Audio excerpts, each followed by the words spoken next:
Bonjour à tous et bienvenue pour ce nouveau numéro de l'émission Impossible. Et oui, il y a une petite pause d'été. Voilà, on s'est reposé après l'épisode sur le premier film réalisé par Brian De Palma. On avait dit beaucoup de bien sur ce film-là. Même certaines personnes comme TMDJC avaient dit ouais, c'est pas si mal que dans mon souvenir, même si ça, la fin elle pue quand même. Et il avait pas trop tort.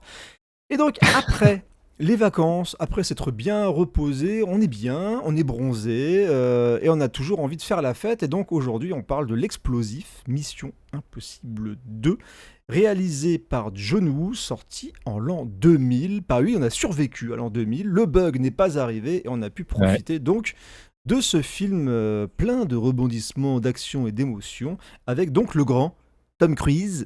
Voilà, Tom Cruise, qui est donc la grande vedette de ce Mission Impossible 2. Il est très très présent dans ce Mission Impossible 2, ça on va le voir à mesure que nous allons évoquer ce film dans l'émission.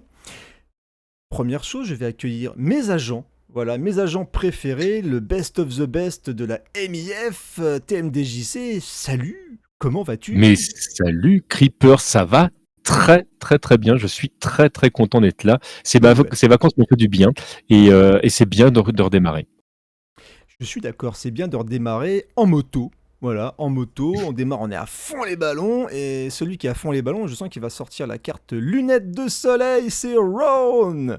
Salut Ron, la team des grilles. Et oui, effectivement, épisode de la frime, donc lunettes de soleil pour se mettre un petit peu dans le ton.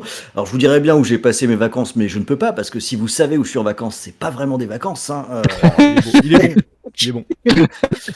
Mais du coup, bien sûr, oui, la patate, j'ai survécu au temps dégueulasse, puis à la canicule. Donc ça y est, on revient aux affaires, là maintenant, fini de déconner.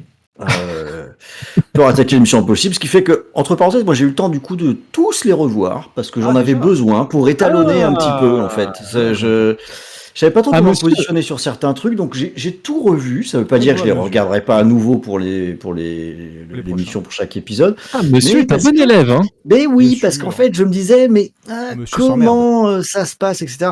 Non, c'est que monsieur est un professionnel. Il y a toujours une question dans le conducteur qui dit comment ça se positionne dans la série, qu'est-ce que ça change. Donc, pour y répondre bien, il faut vraiment tout regarder. Forcément.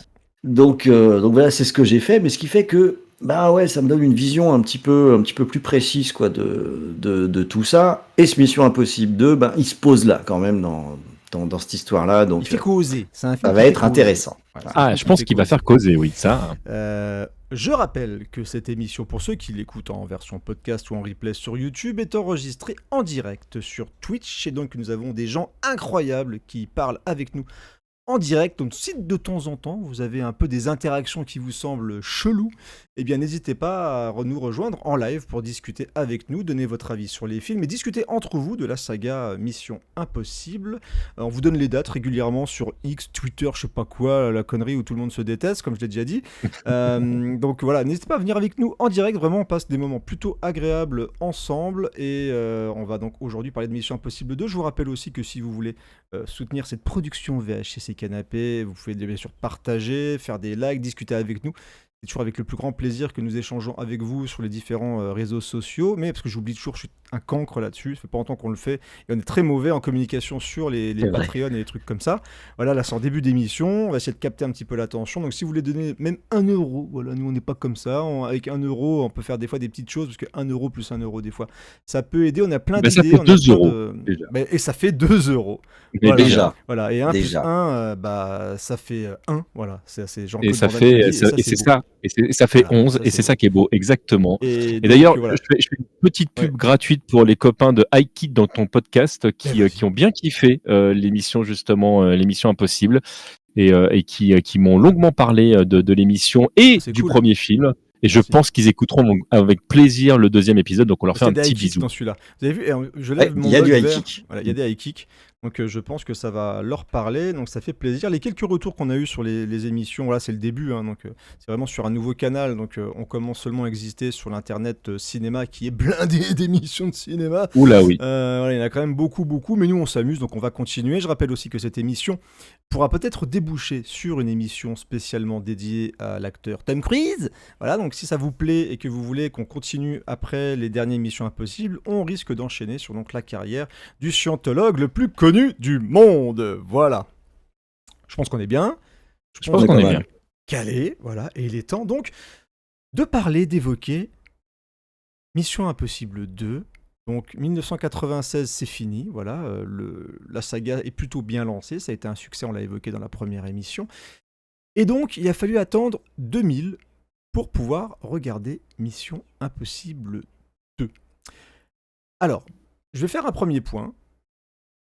On est où dans la carrière de Tom Cruise par rapport à Mission Impossible 2 ? Alors c'est vrai que c'est un peu étonnant après le succès du premier film de voir que ce deuxième épisode ne sorte que beaucoup plus tard, mine de rien, dans une saga comme ça. Et ça s'explique tout simplement parce que à un moment de sa carrière, il s'est dit j'aimerais bien tourner avec Stanley Kubrick. Voilà, c'est quand même un peu la classe de tourner avec Stanley Kubrick, et donc il va se donner corps et âme, et aussi avec sa femme de l'époque qui était Nicole Kidman, dans un projet, donc le projet Eyes Wide Shut, qui va être mis en place pendant plus d'1 an et demi. Donc ça va vraiment l'accaparer pendant un bon moment, et donc entre le moment où il va se lancer dans l'aventure Eyes Wide Shut, il va s'écouler un bon moment, ce qui fait qu'il va tout laisser de côté, il a vraiment interdiction de faire d'autres projets. Et donc on va devoir attendre une bonne paire d'années avant de voir le projet tomber entre les mains donc, de monsieur John Woo. Et il a aussi fait une petite chose. Oui, ouais. Vas-y. Ouais, ce que j'allais dire, il y a eu aussi Magnolia entre les deux, mais c'est ça que tu allais dire. C'est ça, exactement. Il a fait un autre projet qui a montré un petit peu à tout le monde qu'il était capable, même s'il avait déjà fait auparavant, mais moi je l'ai vu très très tard, ce film-là, parce qu'il me faisait un peu peur avec la longueur et tout. Maintenant c'est devenu une norme, 2h30, donc Magnolia, c'est presque un court-métrage. Mais Magnolia, voilà, je l'ai découvert assez tard, je connaissais pas du tout le cinéma de Paul Thomas Anderson.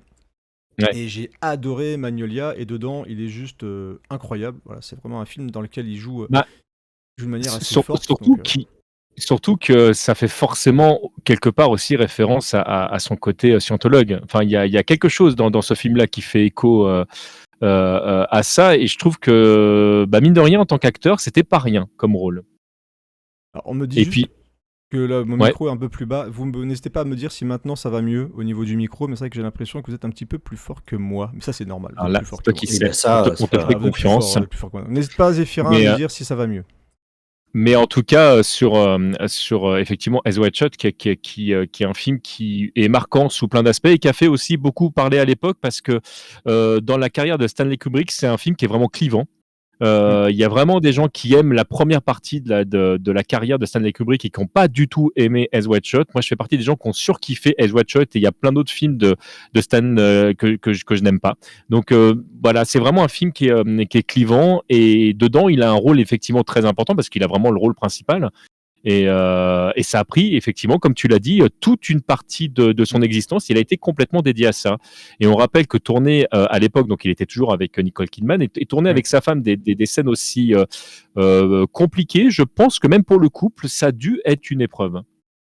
C'est ce qui est la légende raconte en fait, en gros, sur Eyes Wide Shut, c'est que déjà le couple était battait un petit peu de l'aile à cause justement de la relation qu'avait Tom Cruise avec la scientologie. Et il a un petit peu utilisé cette espèce de problème interne dans le couple pour essayer justement de mettre le plus de tension possible dans son film. Et moi je me rappellerai toujours le jour où je tombais sur Eyes Wide Shut, c'était un peu par hasard à la télé, et en fait c'est dès les premières notes de musique, j'ai été hypnotisé en fait par cette espèce de boucle qui revient énormément, et j'ai pas lâché le film et j'ai vraiment surkiffé. Il y a 2 films qui m'ont fait ça.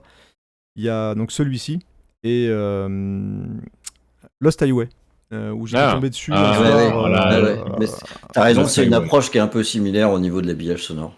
Je suis vraiment tombé par hasard dessus, et je me suis laissé emporter par Lost Highway aussi. C'est vraiment des films où tu te dis mais où est-ce que je vais, où est-ce qu'on m'emporte. Et pareil, j'avais été étonné par les performances, par le fait de Ouais. voir Tom Cruise à l'époque dans ce type de film. Ça m'avait vraiment emporté complètement. J'avais adoré. J'aime toujours Eyes Wide Shut. Dès que je tombe dessus, Bah, j'ai du mal à on décrocher. aura l'occasion D'en parler. d'en D'en parler. parler si jamais on arrive On le effectivement à monter tirera au sort. voilà, Tout à ce fait. projet à terme. Mais c'est vrai que on sort d'un Mission Impossible où c'est entre guillemets clairement une sorte de héros. En tout cas, Mm. c'est la final girl, puisque c'est lui qui se sort en dernier de la problématique et malgré un TGV, un hélicoptère, il s'en sort plutôt bien. Et là, dans Eyes Wide Shut, il fait tout frêle. Mais alors, du Ouais. coup, qu'est-ce qui se passe dans Mission Impossible 2? Ouais, c'est ça. Le cas Mission Impossible 2, tu vois qu'à un moment, c'est un peu la revanche sur la vie. C'est À ça. un moment donné, Ça fait de un faire peu autre quand même chose. parenthèse, je tente des films à Oscar Oui. entre les deux Missions Impossibles. Mais ce qui est rigolo, c'est qu'il y a cette Mais volonté de Oscar, Tom tout le Cruise d'un monde ne peut pas côté. faire du De Finesse non plus. Hein. Non, C'est eh ben vrai. oui, eh oui, eh oui. Ou Oscar Wilde. Mais ce qui est marrant, c'est que dans le même temps, j'imagine à peine comment les autres personnes qui taffaient sur Mission Impossible, ils devaient ronger leurs freins parce que le deuxième film, il a été lancé le lendemain quoi, Ouais. de la sortie. Mais surtout que nous, en tant que spectateurs, on ne savait pas au départ qu'un deuxième était en projet. Ils avaient fait Mission Mm. Impossible, genre c'était l'adaptation, et puis c'était pas encore la norme de lancer Tout à des fait. séries comme ça. On était vraiment à une époque où voilà, ils prendaient un truc, ils faisaient des essais, et puis c'était plus la mode de tiens, on va prendre le vieux catalogue des trucs. C'est quoi ce film? Ok, cette série, très bien. Viens, on en fait un film maintenant. Ok, et puis on se fout de la gueule du truc. Et là, ils nous ont vraiment pondu un film qui était pas mal. Et si suite il devait y avoir, on s'attendait à une suite vraiment de Mission Impossible, donc vraiment une suite dans la même veine. C'est ça. Et ils vont tout péter. Ils vont C'est tout ça. péter. Ils vont tout péter. Ils vont effectivement tout péter. Et tu sens un peu l'aspect cours de récré. Mais on va trop vite. On va trop Ouais, vite. trop vite. On s'emballe On va sur trop la moto là. On s'emballe sur la moto. Calmons-nous, calmons-nous, parce que tu dois d'abord nous Oh, parler. on a de Jumper, dédicace. Tu dois d'abord nous parler, TMDJC, des principaux acteurs et personnages du film quand même, avant qu'on s'emballe et parler du film en lui-même. Écoute, moi ça me va. J'ai envie de te Vas-y, dire, ça me va même plutôt pas mal. Bon, c'est on va peut-être magnifique. pas faire tout un long Non. parcours sur Tom Cruise, parce que je pense que tout le monde aura compris que c'est le personnage principal du film. On a Douglas Scott qui sera omniprésent lui aussi dans le film, puisque c'est l'antagoniste principal. Et il a. Alors, je me permets des petits commentaires un petit peu sur les acteurs et actrices du film. En termes de casting, c'est pas forcément lui que j'aurais choisi Ah, pour ce rôle-là. pareil. Ah, on est déjà d'accord, mais en fait, je Ouais. pense que Ron et moi, on est d'accord souvent sur des petits trucs. Et je lui préfère un autre acteur qui a un autre rôle dans. Ah bon, on est déjà d'accord. Vas-y, j'attends, vas-y. On va venir sur ce rôle-là, mais alors non pas mais qu'il soit mauvais ni coquet, et dans le côté un petit peu et alors, entendez bien, ce que je vais vous dire n'est pas une critique ici, mais dans le côté un peu nanar de Mission Impossible 2, Scott, ça passe. Il est dans le truc, mais si on avait voulu produire autre chose, je pense qu'un autre acteur aurait été meilleur sur ce rôle-là, mais je suis très content que Ron ait réagi, et je Mm. pense qu'on aura l'occasion d'y revenir très très longuement Ouais. pendant le truc. Et moi, le personnage auquel je pense ici, qui est joué par Richard Roxburgh, qui joue donc son second, Voilà. bon, on est d'accord, c'est bien, il me fait des grands signes, on est totalement d'accord, et je le trouve bien meilleur dans ce rôle. Je le trouve beaucoup plus charismatique, plus Mais c'est terrifiant. clair. Et je pense que les deux rôles auraient dû être inversés. Inversé. D'ailleurs, il y a une scène qui me paraît totalement illogique dans un combat. On va en pareil, on en parlera. Comment est-ce que Richard a pu perdre? On ne sait pas. On ne sait pas. On ne sait pas. Il se passe des choses. Mais donc voilà, avec un rôle moins important, mais important malgré tout dans le truc. Alors, parmi les rôles évidemment importants, on a le rôle de Sandwin Newton, qui est donc la femme que Tom Cruise va venir aller chercher pour cette mission. On va Naya. décortiquer ce rôle aussi en détail, Mhm. qui n'est pas un de ses agents de base et qui lui est imposé. Et c'est pareil, je la trouve plutôt pas mal dedans. La manière dont elle arrive justement à incarner son rôle. Alors au départ, elle joue pas un rôle qui est très très compliquée, mais elle le fait très bien. Et il va se passer quelque chose qu'on expliquera par la suite. Et cette deuxième partie, je trouve qu'elle l'incarne plutôt pas mal parce que le rôle n'est pas facile dans le sens où il est quand même ultra cliché. Ah Et c'est oui. pas facile de bien faire un rôle cliché. Alors ça peut paraître Mm. bizarre ce que je suis en train de vous dire, mais il y a des moments où quand tu as déjà vu 50 000 fois le même truc, surtout que là, clairement dans le film, à un moment donné, c'est un homme qui va sauver une femme, qui en plus pour le coup là est malade, il faut vraiment la sauver. Eh ben, elle arrive à prendre le rôle et dire: «Viens, j'en fais quelque chose». Et ça, franchement, chapeau, c'est vraiment pas mal. Donc, Newton, moi, je valide complètement dedans. Bon, on retrouve évidemment Ving Rhames qui est juste parfait. Moi, c'est vraiment déjà l'acteur que j'aime Ah. naturellement. Et il joue en plus de Ving Rhames, donc bah, tout va bien. Il a des petites pointes d'humour à plein de moments, même dans les trucs où il va se passer des trucs totalement impossibles. Ouais, mais c'est mission impossible, donc ça Merde, passe. mon Oui, bon, Versace! voilà, c'est ça. Il se fait tirer dessus dans un hélicoptère. Bon, les palmes vont bien. Il échappe à toutes les balles, mais on s'en fout. C'est pas grave. C'est le seul Et Rams, survivant du premier, enfin à revenir du premier film en plus avec Oui. Tom tout à Cruise, hein, fait, ce avec qui est Tom étonnant d'ailleurs. Cruise. Tout à fait. On a John Paulson qui va être également là avec un petit rôle, mais pareil, pas dénué d'humour. Donc avec des petits moments assez sympathiques.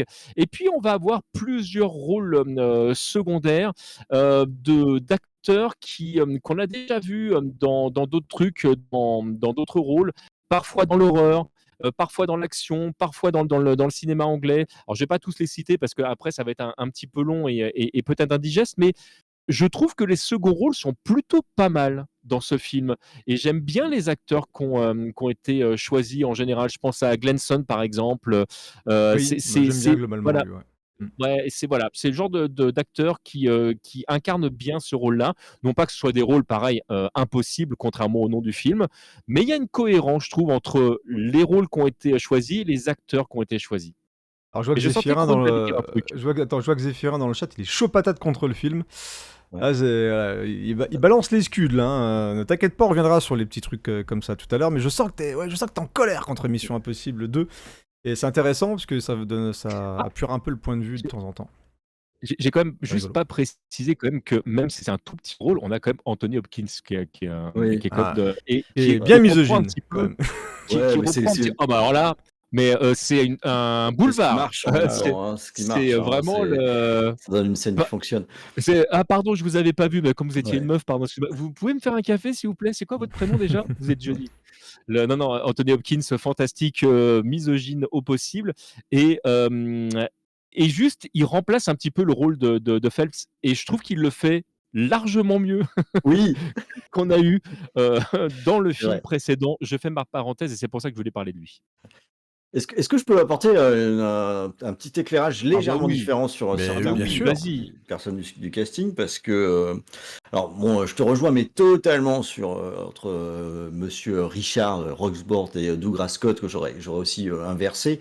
Parce que de Douglas Scott, je trouve qu'en fait, il est vraiment pas mal dans certaines scènes. En général, les scènes de tension avec, sa, copine, plus copine et cetera. Enfin, il fait bien passer la suspicion, plus amour, plus danger. Je trouve qu'il le fait très bien.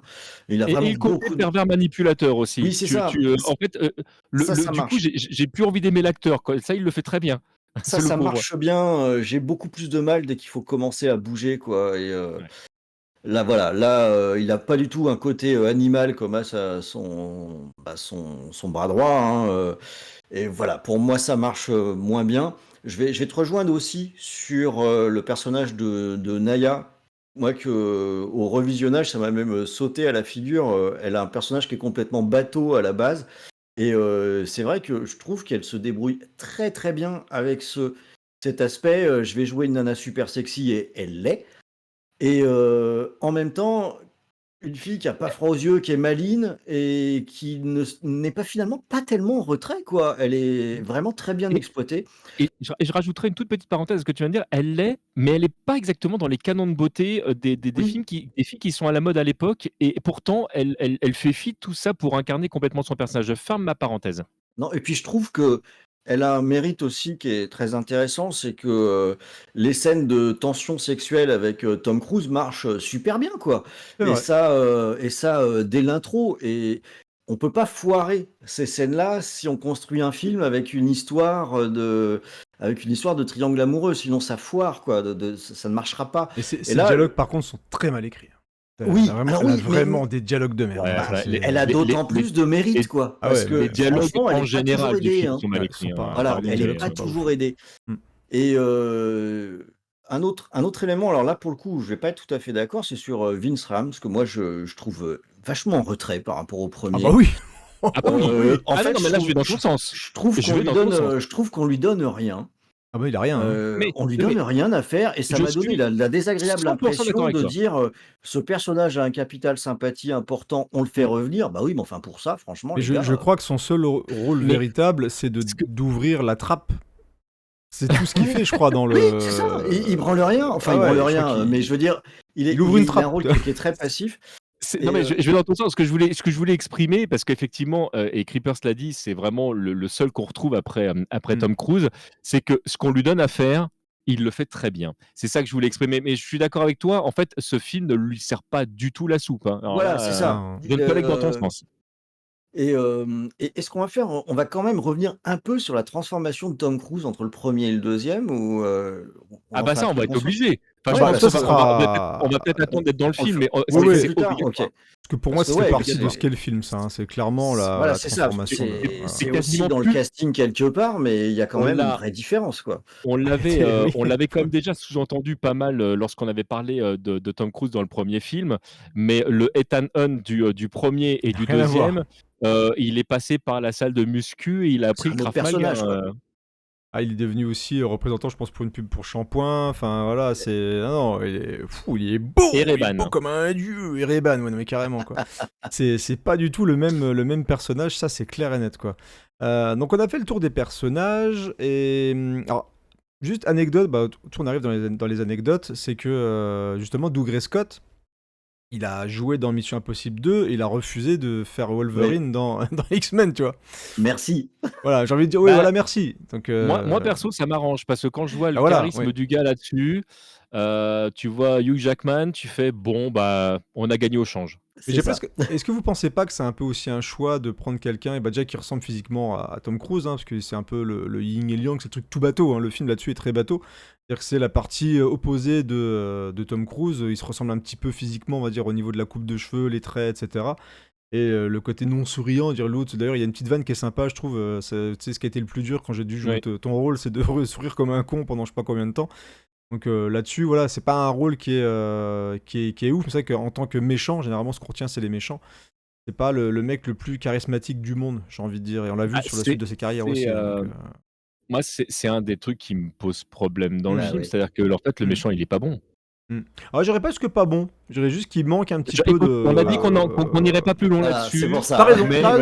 T'as raison. Là, je vais garder aussi pour ça. Et en discutant avec vous, je me suis rendu compte que son homme de main, c'est la construction du film. Son homme de main, c'est donc le Dracula de Van Helsing, en fait. J'avais complètement zappé. Oui. Oui. Tout à fait. D'ailleurs, ce qui prouve le charisme du mec, quand même. Non, mais il est là, nul, déjà, c'est pareil. Tu me donnes des arguments. Non, là, je suis désolé. Ah, si. Non. Si. Moi, vous êtes sous. Vous êtes sous. Lâchez cette bouteille. Je fais partie des gens qui continueront à défendre Van Helsing à cause de la musique, mais où Wolverine se retrouve dans une bande trucs bien. Autre.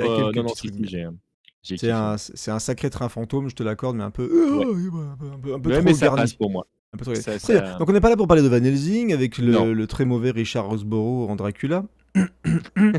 Donc au niveau des anecdotes, après on passe à autre chose. Donc Oliver Stone devait réaliser le film, mais comme la pré-prod a été retardée à cause de Eyes Wide Shut, du coup il est parti faire d'autres choses, et c'est donc John Woo qui venait de cartonner avec Face Off qui a débarqué dans l'aventure afin de filmer un petit peu ce gros bordel. Et j'ai envie de dire, vous imaginez Mission Impossible 2 réalisé par Oliver Stone? Moi, pas du tout. C'est-à-dire que. Moi aussi, mais c'était dans la logique. à la limite, qu'on a imaginé à un moment donné, enfin qu'on a vu se dessiner avec les changements de réalisateur, Ouais. moi, Oliver Stone, j'aurais vraiment aimé. On aurait eu un truc qui aurait été brutal, qui aurait été beaucoup plus terre à terre, donc enfin très Mmh. différent du coup de ce film-là, évidemment. Hyper sec, probablement, j'imagine, et en collant en basque des personnages, quoi. On aurait eu un truc qui n'aurait rien eu à voir. Moi, j'aurais bien aimé voir Mission Impossible, qui aurait du coup été beaucoup plus espionnage, a priori, Je sais pas, niveau qu'Oliver mise en Stone. scène, moi je suis pas. J'aime bien les Euh, films de certains films de Liverstone, mais en termes de cinéma de mise en scène, je sais pas si je l'aurais vu sur un film d'espionnage action. Tu vois, surtout si on. Alors après, Mais est-ce ça aurait qu'ils été beaucoup moins ont. action. Ça aurait Ah pas oui, été le oui. Alors, film d'action de la déjà, même façon. déjà, je nuance un peu ton propos parce qu'il y a quand même certains films enfin, Oliver Stone, il sait filmer de l'action. Après, ça dépend ce que tu lui demandes, c'est toujours pareil. Mais là, moi, enfin, là où je rejoins complètement Ron, c'est que ça aurait juste donné complètement un autre film, mais Ah oui, je clairement. payerais pour voir Ouais, Mission Impossible 2 réalisé par Oliver Stone. Alors ouais. après, Par le Michael fait est Bay, que moi. entre Mission Impossible 1 et 2, le réglage que ça a donné derrière, ça va nous Ouais. pondre le troisième dont on parlera prochainement. Et c'est le troisième qui est une sorte de numéro 1 à la série finalement, parce qu'après tout s'appuie vraiment sur les mécanismes qu'on a dans le troisième. Et là, on sent qu'ils ont trouvé le ton qu'ils voulaient donner à la série de films, entre guillemets, Mission Impossible. Et il n'y aurait pas eu ça s'il n'y avait pas eu le deuxième. Donc c'est clair que si c'était Oliver Stone qui avait réalisé le deuxième, Ça je partait pense que ailleurs. les suites auraient été différentes aussi. Alors on me donne des arguments dans le chat, on me dit donc l'enfer du dimanche par exemple. Je suis d'accord. Bah oui, Il y a des séquences, mais oui. mais on n'est pas dans le même type d'action non plus. Non, c'est Ah que non, mais ça veut Stone, pas dire qu'il n'y a Stone, pas il d'action. utilise les scènes d'action pour que ce soit des scènes coup de poing. On n'est pas sur une logique de train fantôme ou de film Blockbuster. d'action, entre parenthèses, mais ça Et n'empêche pas qu'il y ait des scènes d'action. bien C'est sûr, juste qu'il va fonctionner plus Mhm. sur une logique, il fait tout le temps ça, hein. Il est sur et, une logique plus d'attente et de mise en place pour que l'action pète.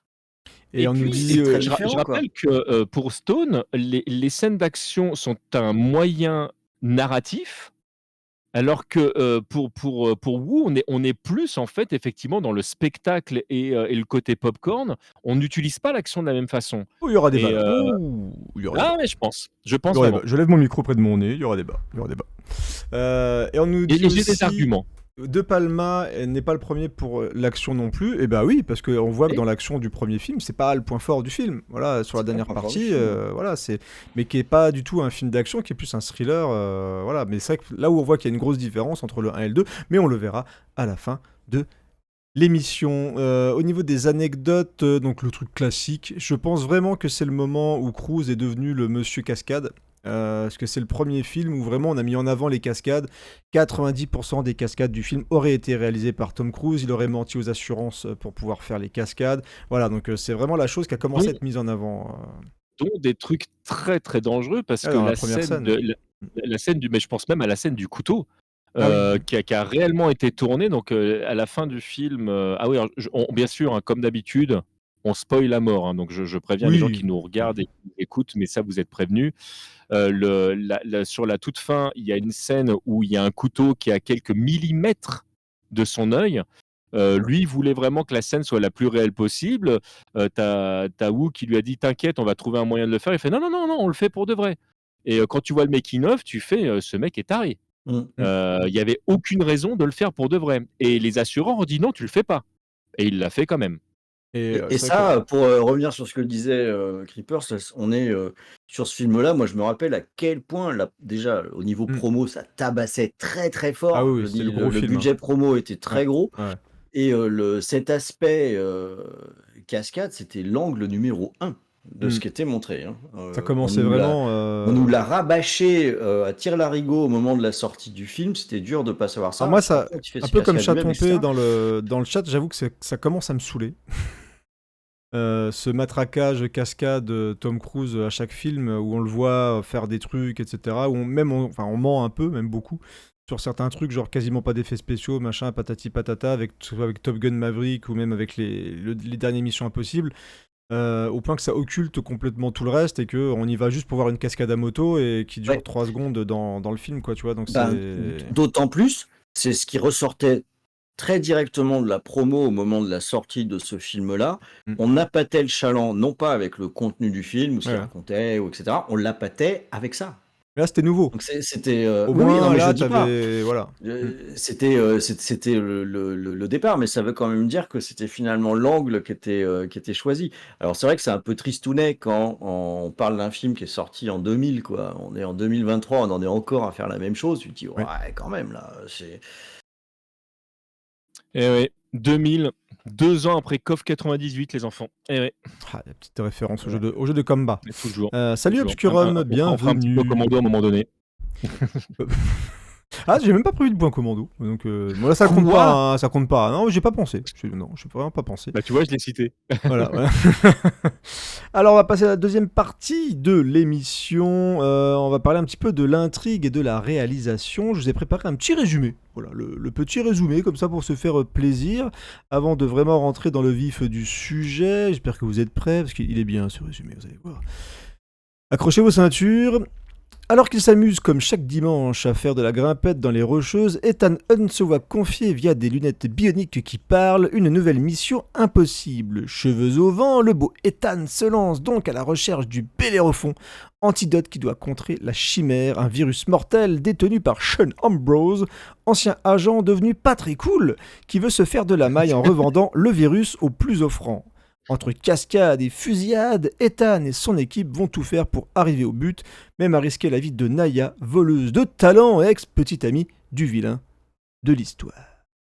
Voilà.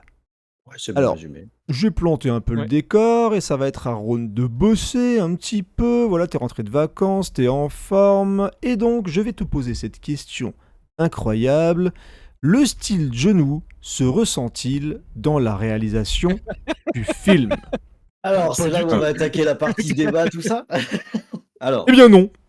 attends, je vais, alors va falloir me laisser parler un petit peu parce que vous allez avoir envie de me couper à un moment On donné. y va, faut le je te laisse parler. Ok, on Je va regarde être le sage, chat en même on temps, va je leur fais des Parce bises. que ma réponse, elle va être oui et non. Alors, il y a Putain, vraiment. j'aime cet homme. Je suis désolé de t'avoir Ah, coupé, mais j'aime cet homme. on Il va est y trop venir. fort. Parce que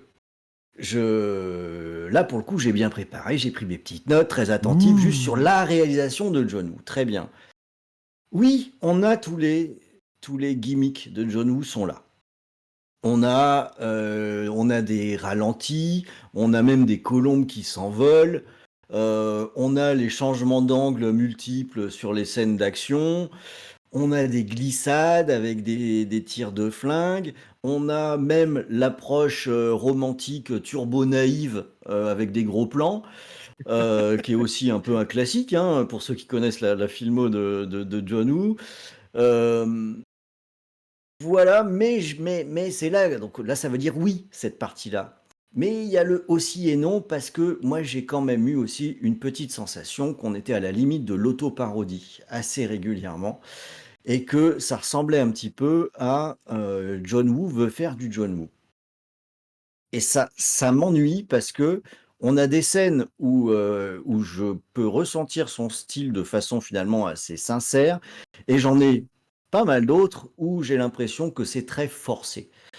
Celle où ça m'a le plus marqué, c'est la scène du braquage du virus, où ah bah il y a tout ce qu'il faut, hein, il y a les glissades, etc. Mais franchement, elles sont poussives. Faut mieux pas avoir vu Sean Yun-Fat glisser sur un comptoir avant de regarder celle-ci. Euh, les... C'est presque une application de cahier des charges, mais il me manque ici le surplus d'énergie qui fait de John Woo qu'il est John Woo. J'ai presque envie de dire que c'est son style, mais son style un peu foiré régulièrement, quoi. Moi, j'ai une petite question du coup à te poser. Est-ce que, alors je n'ai pas, c'est une vraie question et je n'ai pas la réponse, mais est-ce que c'est pas plutôt Tom Cruise qui demande à John Woo de faire du John Woo? Eh ben, c'est la question que je me suis posée aussi, et on peut presque le deviner, même dans les making-of ou dans les interviews, etc.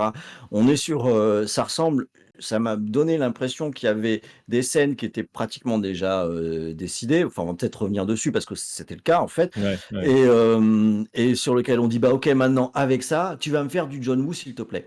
Alors attention, hein, il y a des fois où ça fonctionne du feu de Dieu.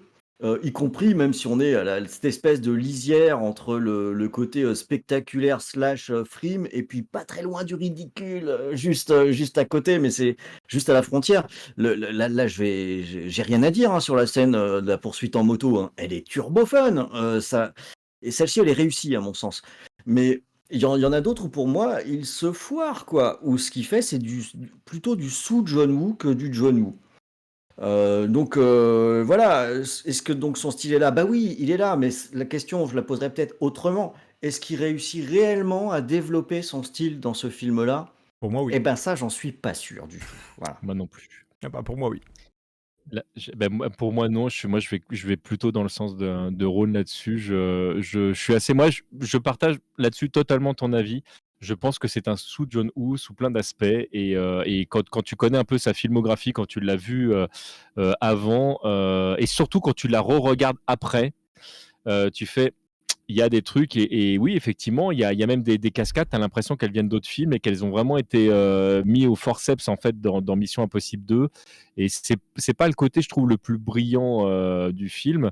Alors, on a dit qu'on donnait pas notre avis pour l'instant, donc moi j'aurais des choses à dire sur comment je l'ai vécu la première fois le film et comment je l'ai revu par la suite. Mais comme tu dis, Ron, pour moi, il y a des trucs qui fonctionnent, il y a des trucs un peu plus bancals, et il y a des trucs, tu te dis. Bon, allez, ça passe parce que je suis en train de regarder Mission Impossible 2, mais peut-être que ce serait un autre film dans un autre contexte, je dirais. Ouah. La glissade dans le laboratoire quand il court après le virus.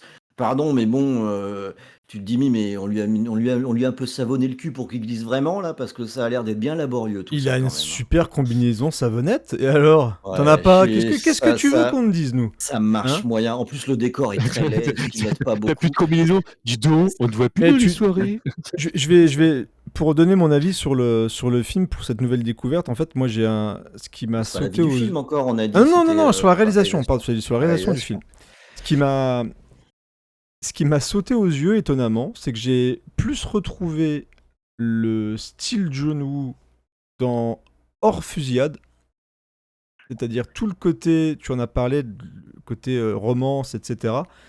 Et je suis même étonné que ça a été laissé un peu tel quel, c'est-à-dire que toute la relation, confrontation entre Doug Scott et Ethan Hunt, les masques, mais surtout le début, les échanges de premier regard, les échanges de regards au ralenti avec ça par contre c'est 100% John Woo. Et pour moi, c'est comme The Killer, c'est-à-dire que The Killer, il y en a plein qui découvrent le truc maintenant, trouvent ça turbo naïf, ridicule, machin, avec les ralentis, les regards, et on passe d'un personnage à l'autre, même dans À toute épreuve, il arrivait à mettre cette espèce de premier degré qui, pour beaucoup, est complètement ridicule.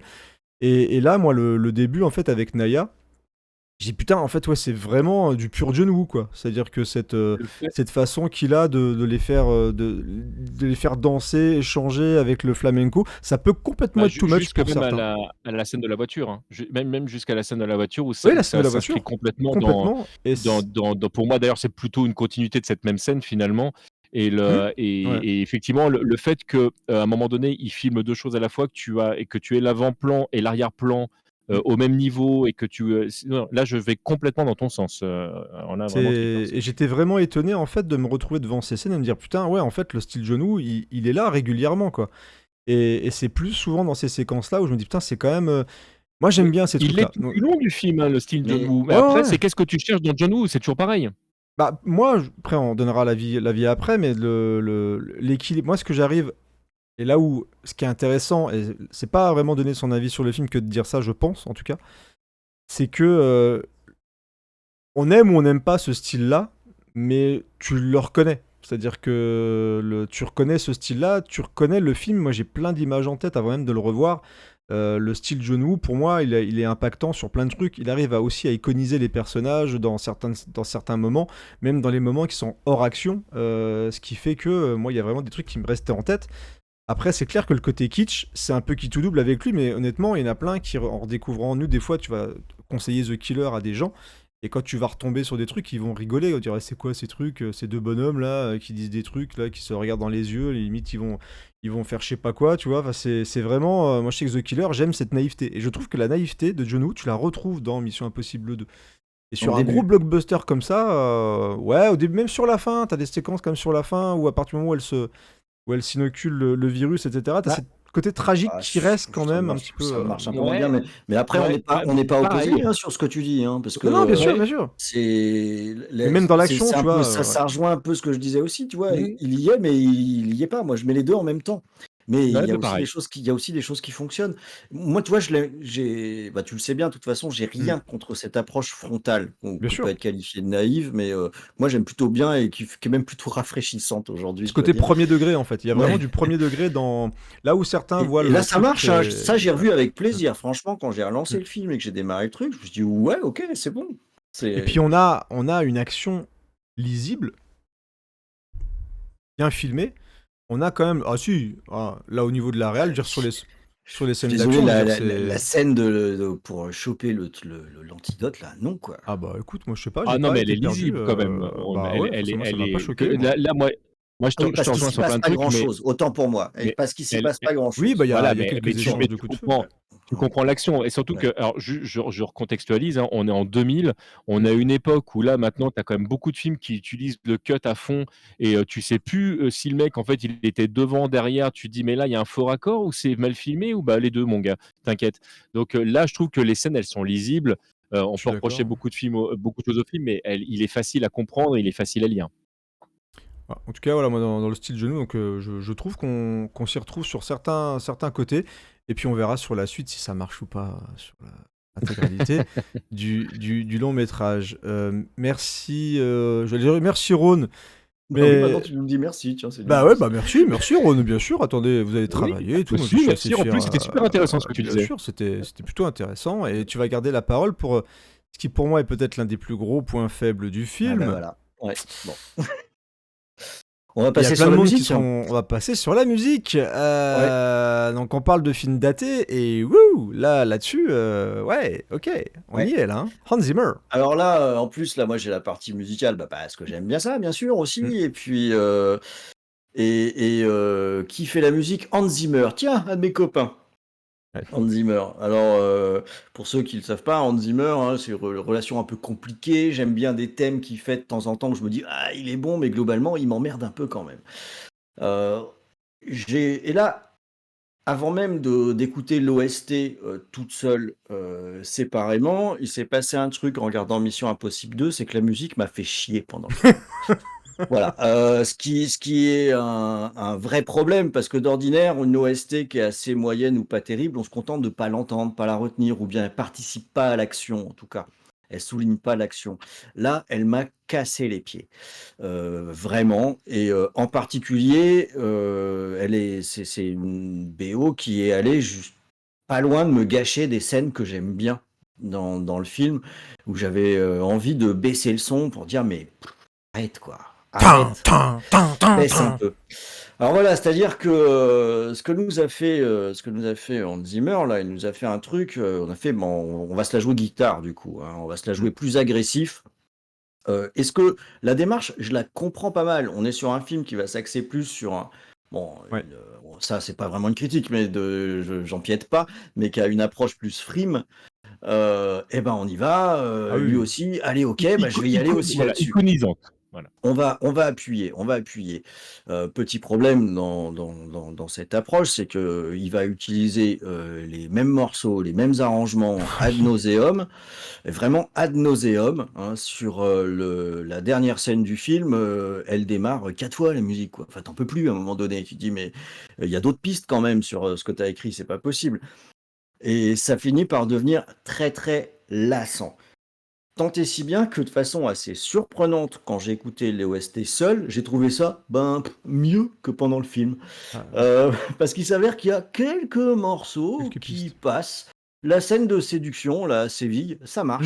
Oui. ça marche, elle est bien, ça colle. J'en ai noté une autre là, un autre thème, un autre morceau que je trouvais pas mal aussi. Je me dis tiens, ça marche. Mais je les ai même pas notés pendant le film parce que finalement cette espèce de bouillie agressive qui nappe un petit peu Toute la de partie tout, gratte, ouais. tout, Mm. bah, ça m'a épuisé. Voilà, ça m'a épuisé. Je comprends la démarche aussi sur le thème de Mission Impossible revue en version ultra rock, c'est plutôt fun, c'est pas mal, mais c'est pas mal pour le générique de fin, pas pour que on soit sur cette tonalité sur la durée du film. Donc, dans le top des points noirs de ce film, pour moi, bah, il y a l'OST. Mm. Et à l'OST, je trouve vraiment que c'est pas bon. mais pas bon du tout, quoi. Il y a des musiques très très nulles quand même. Il y en a une, alors j'ai pas noté, mais il y en a vraiment une particulièrement qui est complètement pas raccord avec ce qui se passait à l'image.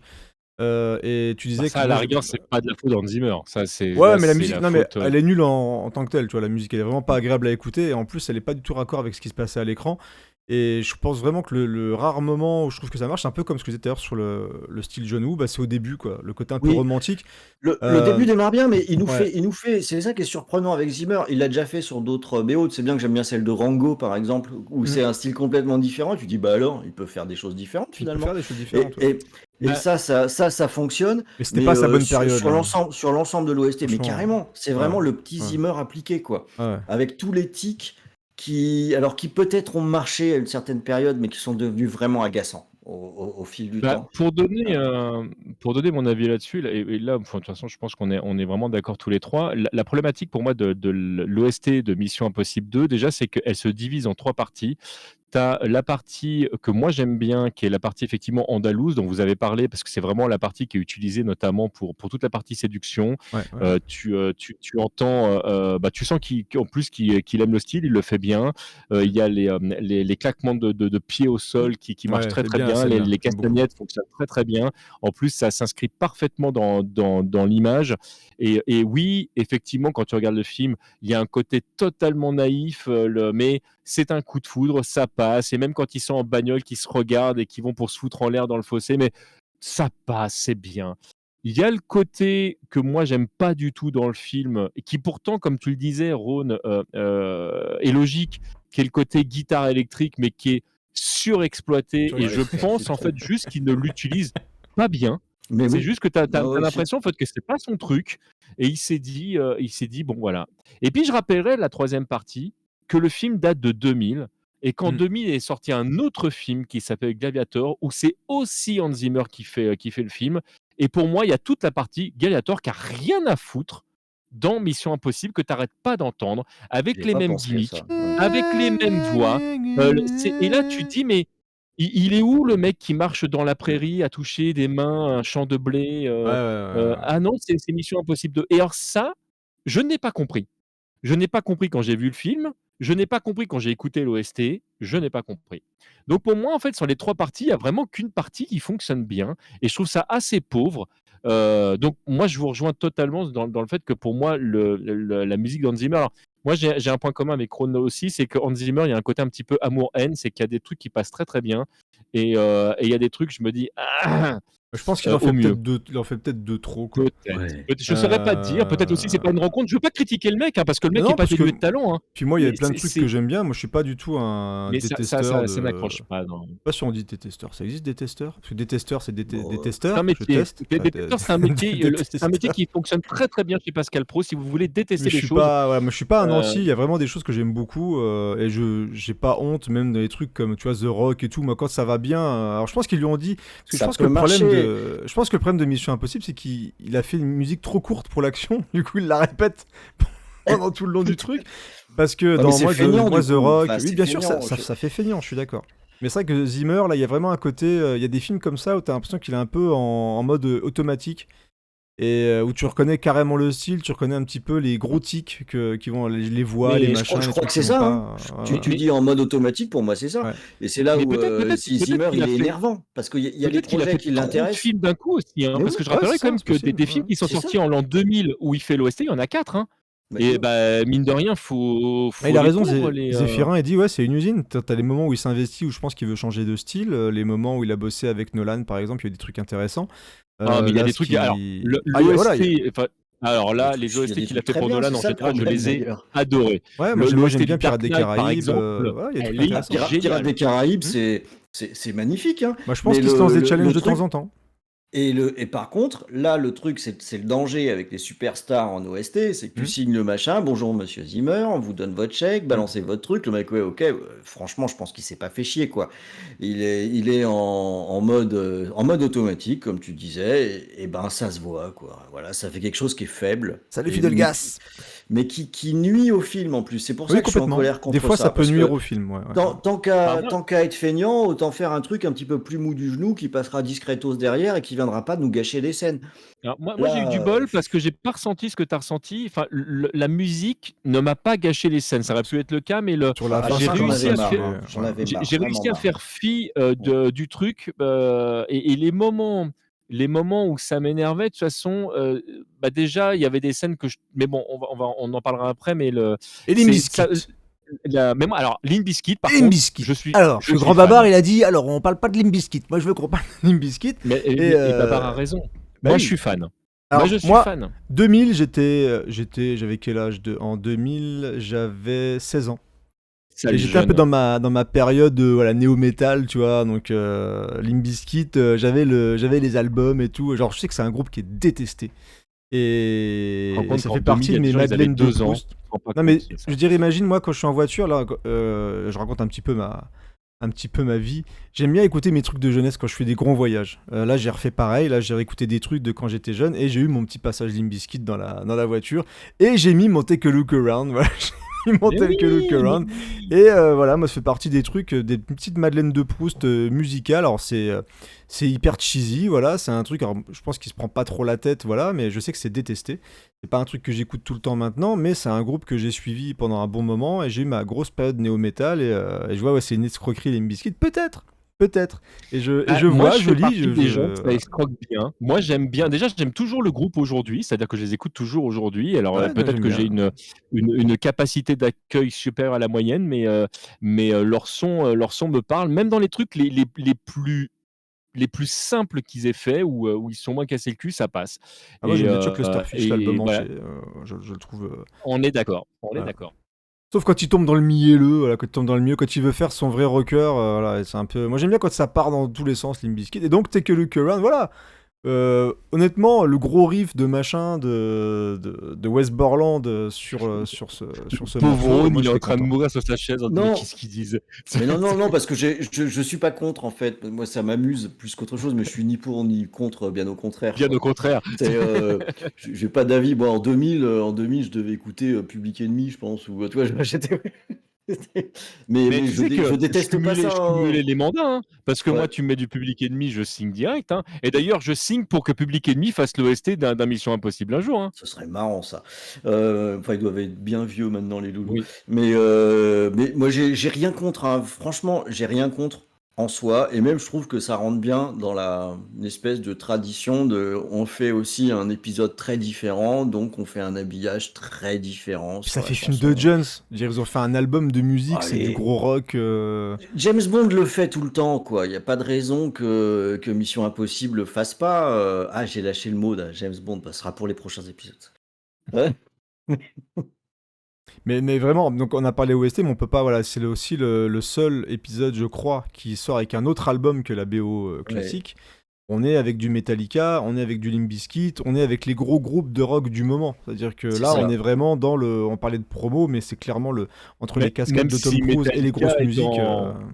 Et dans le recul par rapport à leurs albums les plus connus, et là c'est vrai qu'effectivement c'est surtout les Jones qu'on voit La émerger. musique est pas ouf hein, d'ailleurs de Metallica dessus, mais c'était vraiment une chanson composée pour Mission Impossible. C'était un peu l'époque où on avait encore des clips pour les sorties des films, donc là c'était vraiment un clip pour Mission Impossible. Et ils étaient vraiment mis en avant dans la BO, même si de mémoire on l'entend même pas dans le film, hein, contrairement à Limp Bizkit. D'ailleurs, à l'époque, que tu le disais, mais au niveau des clips, c'était un truc. Tu prends Spider-Man, tu prends Armageddon, tu prends tous ces films-là. En fait, tu voyais Men in Black, évidemment. Alors, Men in Black, c'est encore autre chose parce que là, tu as Will Smith qui était omniprésent dans tout. Donc, mais c'est vrai que les clips, comme tu dis, où tu reprends les scènes des films, ou au contraire, ou même ça vient rentrer dans le film. Moi, le truc qui m'avait marqué à l'époque, c'était Guns N' Roses avec Terminator 2. En 91, le clip, il est oufissime. Là, tu as le Terminator qui vient voir le groupe. Quoi. Alors là, est-ce que tu peux faire mieux? Quand ils arrivaient à intégrer carrément, même justement Wild Wild West ou Men in Black, je me rappelle de Men in Black. Le 2 titres, je le voulais absolument, j'étais comme un fou et je ne le trouvais nulle part. C'est à l'époque où tu avais les 2 titres, il était en rupture de stock partout, etc. Parce que tu avais le clip vraiment. Eh ben pas à Virgin, à l'époque, pas sur les Champs-Élysées, tu pouvais le trouver. Ah, mais moi j'habitais à Arnaville, mec. en Meurthe-et-Moselle. Donc ton Virgin de Paris, moi, c'était pas la même chose. Moi, j'allais à Cora-Moulin-les-Messes, mon gars. Et il y avait pas Men in Black à Cora-Moulin-les-Messes à l'époque, en 2 titres. C'était compliqué. Cora, putain, souvenez-vous, Cora. Ouais. Un jour, il faudra qu'on fasse un Cora versus Continent. Il faudra qu'on fasse ça. Mais bon, c'est un autre débat. Versus Radar. Ils sont en train de disparaître, Versus même au Radar. Luxembourg. Waouh. Mais là, on est limite dans COP. En Ça, mammut, c'est revenu, là, d'un les coup, mammutes. Les gros mammutes, oui, les mammutes. Putain, les Donc voilà la références musique de- Limp Bizkit, voilà, on a dit ce qu'on avait à dire sur Limp Bizkit. Voilà, moi je trouve ça toujours aussi rigolo et au Moi, niveau je de la signe. musique, hein, voilà, c'est pour Bah, moi Hans d'ailleurs, Zimmer, je vais- c'était pas sa meilleure Je vais période. être très clair. Hein. Je préfère le morceau de Limp Bizkit à l'OST d'Hans Zimmer dans ce film. Ça, voilà. Ouais, je moi l'ai aussi. dit. Voilà, moi aussi. Moi aussi. Très bien. Donc jugez-nous fort. Jugez-nous, très voilà. très fort. Mais ne mettez 5 étoiles. Oui, par contre, oui. C'est toujours 5 étoiles, s'il vous plaît. C'est important, c'est pour le référencement. Toujours 5 étoiles. Voilà, c'est important les 5 Une étoile de moins à cause de Limp Bizkit. Ah, t'imagines, toi, les salauds, ils ont dit du bien de Limp Bizkit. Non, mais surtout, opposer Limp Bizkit à Hans Zimmer, comment ils ont osé une En étoile. même temps, là, bam je veux dire, là, on n'oppose pas non plus du grand art, quoi. Limp Bizkit, Hans Zimmer, à cette période-là, je pense que c'est pas forcément les gens les plus appréciés du monde, quoi. Donc, on prend pas trop de risques non plus. Hein, public de niche, vous aimez Limp Bizkit Oh, et puis vous êtes Hans des Zimmer. gens intelligents. Vous êtes des Il gens faut tout intelligents. écouter de tout, voilà, et accepter les Oui. goûts, les mauvais goûts des autres. Voilà, oui. ça fait du bien. C'est le moment, les amis, où on s'approche de la critique du film. Et oui, les gens enfin. s'accrochent dans le chat, ils veulent savoir ce qu'on a envie de dire sur le je film. peux mettre un peu un truc en. On a peut-être passé un machin où j'ai loupé quelque chose là sur les scènes marquantes du film. Parce qu'il y a Ah, mais quand on même y arrive, quelques t'inquiète pas. trucs. J'ai dit Ah, qu'on arrive dans la tu dernière le mets à cet partie. endroit-là, d'accord. Ah non, je me suis gouré, en fait, t'as raison, il y a encore l'accueil. Alors, je voudrais d'abord qu'on parle de l'accueil critique et public du film avant même que nous on donne notre propre avis. Alors, j'avais mis TMDJC pour tout ça. Est-ce que tu es prêt pour parler de l'accueil Oh, critique bah, oui. Si t'as envie, moi. Oh, j'ai très avec envie grand que tu me plaisir. parles de l'accueil critique, bien oh sûr. oui, quand Écoute, l'accueil critique, il est excellentissime, mais en même temps, il a été énormément amené par une machine de guerre où on a vu du Tom Cruise partout. Il a été invité partout, alors que ce soit aux États-Unis et même ailleurs, parce qu'on l'a vu en France. Il y a eu des extraits du film qui est passé une fois de plus là au journal de 20 heures, où ils ont montré comment étaient réalisées certaines cascades, etc. Donc la promo, elle est tip top. Donc forcément, c'est dingue, hein.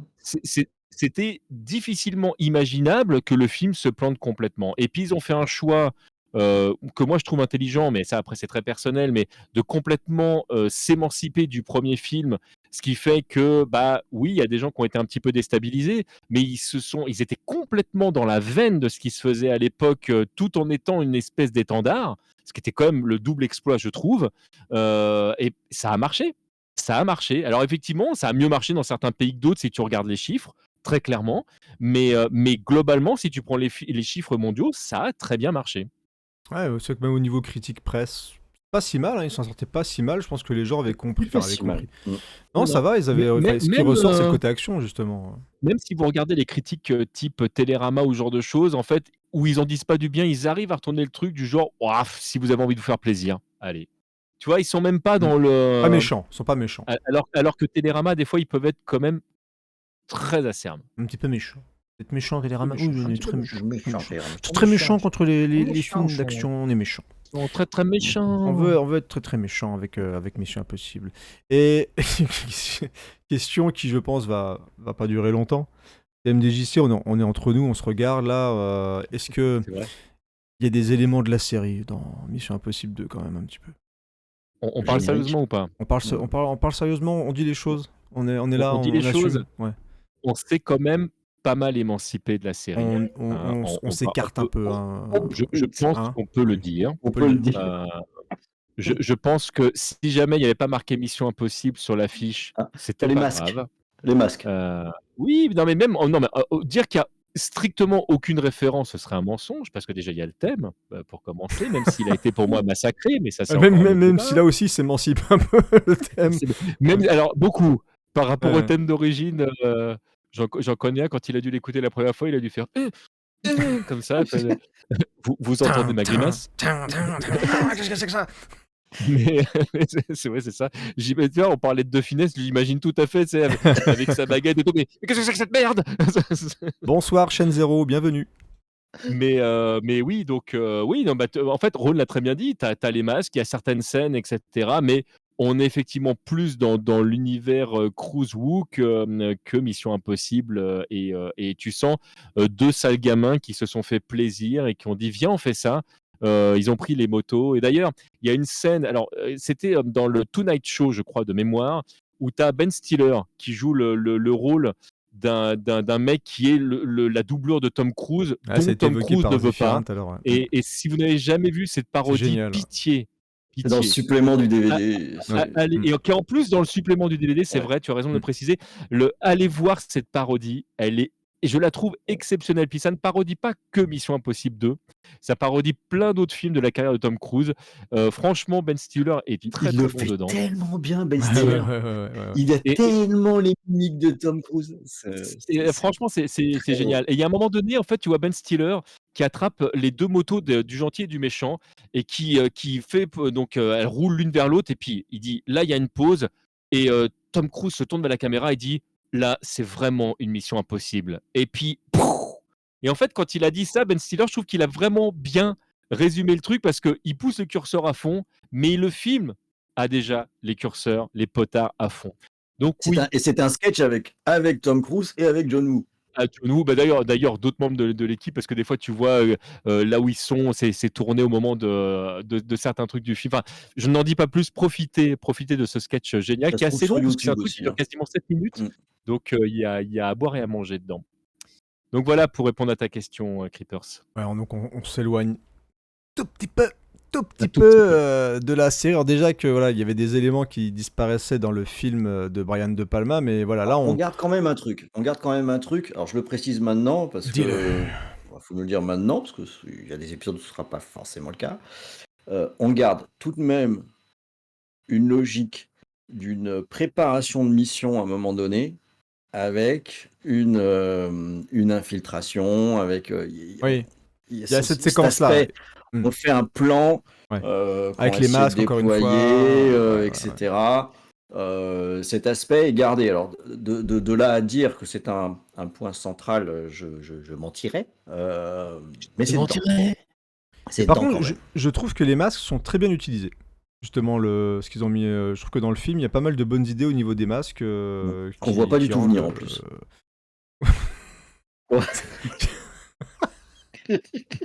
Bon, mais c'est quand même bien utilisé. Je trouve ça plutôt pas mal, moi, en ce qui me concerne. Alors, non, voilà, donc on arrive à l'impact du film sur la saga, Ron, parce que tu t'es retapé déjà toute la saga, t'as pris de l'avance, t'es un mec bien, on le sait, tu te la pètes un peu. Comme Tom Cruise. Mais ouais, Donc, mais c'est un peu notre Tom Cruise à nous. Exactement, notre Tom Cruise. Dis Tom Cruise, je fais dis-nous pas mes l'impact du cascades, film moi. sur la saga. Non, mais t'es un peu scientologue, donc ça rattrape. Oui, c'est ça. Heureusement, c'est mon maître à penser. Moi aussi, j'aimerais bien qu'il y ait des extraterrestres qui arrivent. Eh bien, justement, pour vous, ce soir... Les voilà. L'impact du film sur la série, eh bien, pour moi, elle est capitale. C'est même le film clé qui va tout déterminer derrière.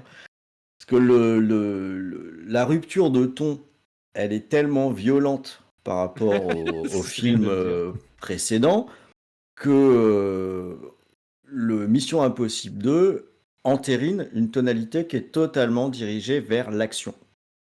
En laissant de côté l'infiltration, le côté suspense, le côté thriller est vraiment mis de côté. Et là, on va pousser à fond les ballons sur l'action et sur la frime. Alors la frime, on la retrouvera jamais à un tel niveau parce que là, c'était pas possible de toute façon. Hein, je veux dire, c'est pas possible au même niveau. Alors, mais tout de même, on a l'aspect un peu James Bondien qui commence à s'inviter. Ah oui, ça, oui. Mais c'est surtout le côté, la prépondérance totale de l'action sur le reste va impacter tout ce qui va se passer derrière. Le Mission Impossible 2 a été écrit totalement autour des scènes d'action et ça se sent, ça se voit. Les scènes d'action, elles ont été faites en premier, puis après on a dit bah comment on les raccorde les unes avec les autres. D'ailleurs, c'est assez intéressant de voir que expliquer tout à l'heure. Hein. Bah oui, c'est ça, mais c'est même dit de façon littérale dans les suppléments du DVD, ce qui est assez rare. Ils le disent un peu du genre, ouais, comme ça, fallait qu'on voit comment on allait. Je fais, mais les mecs, vous êtes en train de dire quand même que vous avez construit un film d'abord en faisant cogner des motos et après en regardant comment on y arrivait, quoi. Oh, je suis pas choqué, ça se fait quand même régulièrement dans certains films d'action. Ouais, mais t'es censé quand même avoir une trame de fond au départ, je veux dire. Ouais, parce que là, enfin, on y viendra un peu plus tard, mais il y a d'énormes incohérences scénaristiques qui montrent bien que ça a été construit de cette façon-là. Puis on était parti du principe à l'époque, en plus, que Mission Impossible 2, c'était la suite de Mission Impossible. Donc on s'attendait quand même à quelque chose qui allait dans une veine logique. Et là, je vais dans le sens de Rhône, effectivement, là tu te dis, bah non. Et le truc, c'est que ça a marché. Tu l'as dit, hein, TMDJC. Ça a marché. Donc c'est ce qui va donner aussi ce qu'on va voir, ce qu'on va voir par la suite. Pour moi, c'est ce film-là qui a défini la série Mission Impossible, qui a planté finalement les vraies graines de la saga qu'on va voir éclore dans l'épisode suivant. Mais c'est là que ça s'est passé. C'est là que ça s'est passé, comme si finalement le 1 était autre chose. Alors, on ne pouvait pas encore savoir à ce moment-là que ça allait se passer comme ça.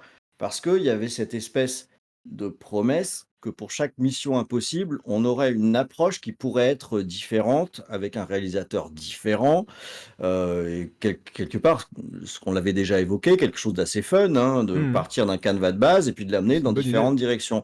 Sauf que c'est pas tout à fait ce qui s'est passé. Mission Impossible 2, en prenant un virage forcé sur l'action forcenée, parce que 2 fois forcé, mais bon, allez, vous me le passerez. J'aime bien. Pour Mission Impossible, ça passe. A créé une espèce de base de vision pour les réalisateurs suivants qui allait être des bases de films d'action et non plus de films d'espionnage. Ça a complètement changé le paradigme et là, du coup, on s'est évidemment beaucoup éloigné de la série d'un seul coup. On y reviendra même de façon plus proche dans les films suivants. Tout à fait. Ce qui est assez rigolo. Donc ouais, impact majeur, hein, Mission Impossible de majeur. Hein. Et il a été mis en avant par TMDJC. Le film a été donc beaucoup couvert au moment de sa sortie. C'était un gros carton. Et là, je vais revenir un petit peu sur l'impact, là cette fois sur la carrière de Tom Cruise. C'est-à-dire que le film a coûté, je crois, environ 125 millions de dollars. En tout cas, c'est ce qu'a annoncé, ce qu'on peut trouver un peu partout. Et il a rapporté plus de 546 millions de dollars dans le monde. C'est dingo, hein. Donc c'est un carton. C'est un gros carton. Ça en fait des fans de Limp Bizkit. Je pense qu'il y a... Voilà, je rappelle toujours hein, que Tom Cruise est producteur. Hein, donc, Tom Cruise est producteur, tout à fait. Bling, bling, bling. Et il va enchaîner pas mal de belles choses. Hein. Après Tom Cruise, il va faire Minority Report, Le Dernier Samouraï, Vanilla Sky, et il va essayer aller faire du gros contre-emploi avec Collateral, hein, qui est, on le rappelle, un putain de grand film, hein, mine de rien. Et il est très très bien dedans. Et il est très très bien dedans. Et tout va aller pour le mieux pour lui jusqu'à la promotion de la Guerre des Mondes, où il va tout petit peu partir en cacahuète. Voilà, hein, il va un petit peu partir en cacahuète, mais ça on en parlera sûrement au moment de Mission Impossible 3, quand on refera un petit peu le point sur là où il en était à l'époque, et peut-être effectivement dans un autre podcast, que ça vaudra le détour, je pense, de revenir sur cette grosse période un peu scabreuse de notre ami Tom Tom, mais il est temps, les gars, il est temps de donner notre avis sur le film. Qu'est-ce que tu veux rajouter, TMDJC? Un tout petit truc quand même, parce qu'on n'a pas évoqué la photo de Jeffrey Kimball, et je voulais faire un petit clin d'œil à Laetitia, parce qu'elle a parlé de pellicule.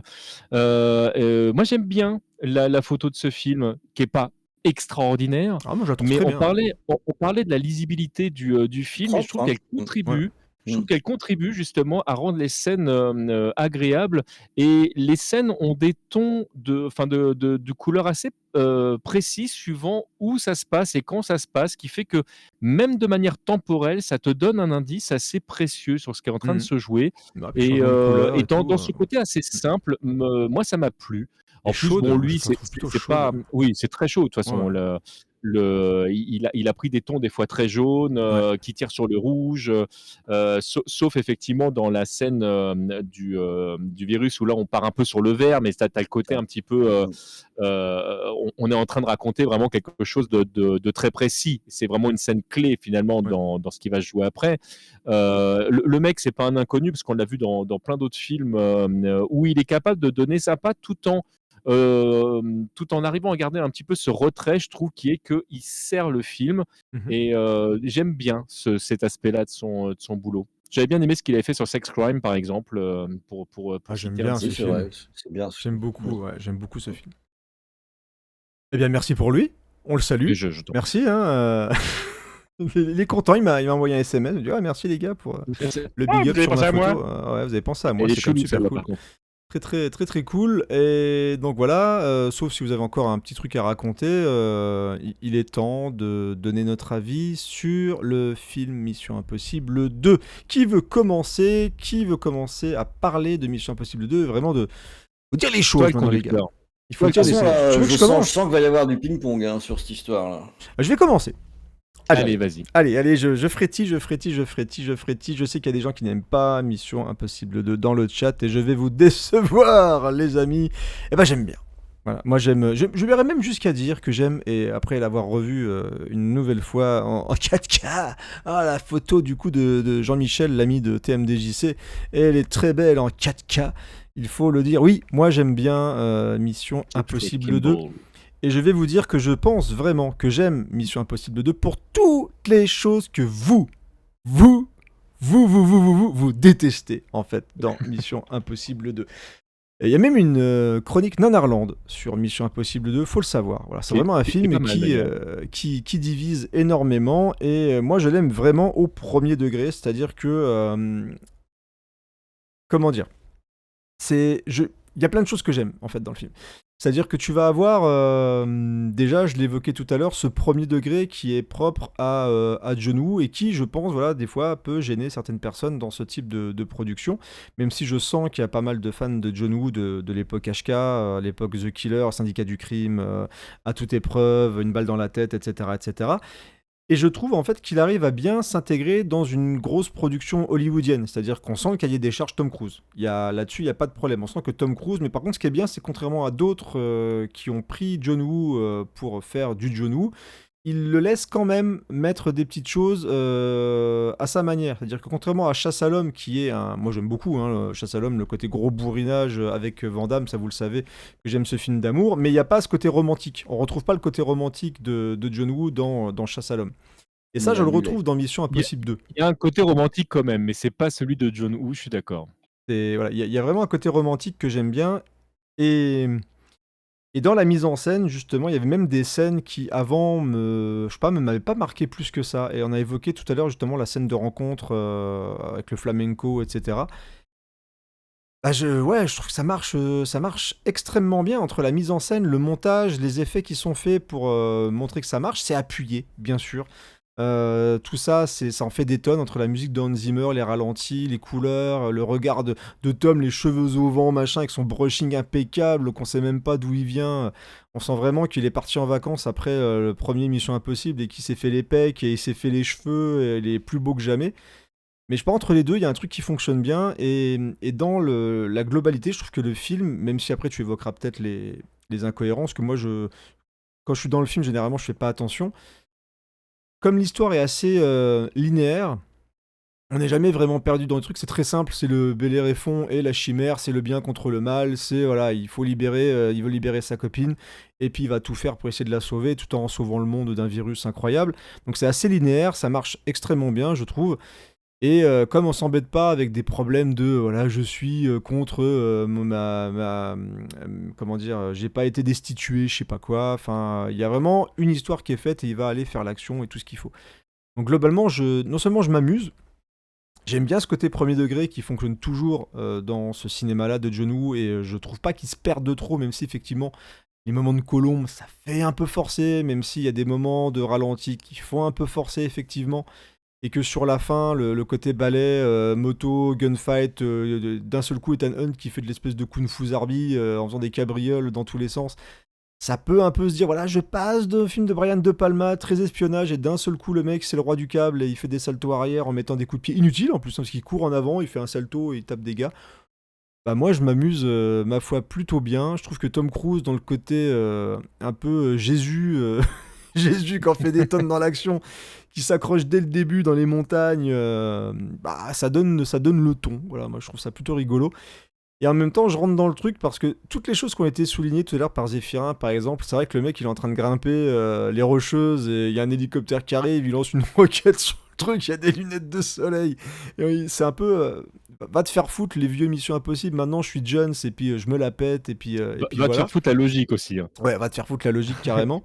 Mais je veux dire, il met les lunettes, il y a un message, il les envoie, ça pète. Voilà, la cohérence, on s'en fout. Je veux dire, peu importe si ça fonctionne ou pas, je trouve que ça fonctionne plutôt bien. Parce qu'en plus, on se dit, tiens, il remplace un petit peu le Phelps, parce que c'est lui qui reçoit la mission et tout et tout.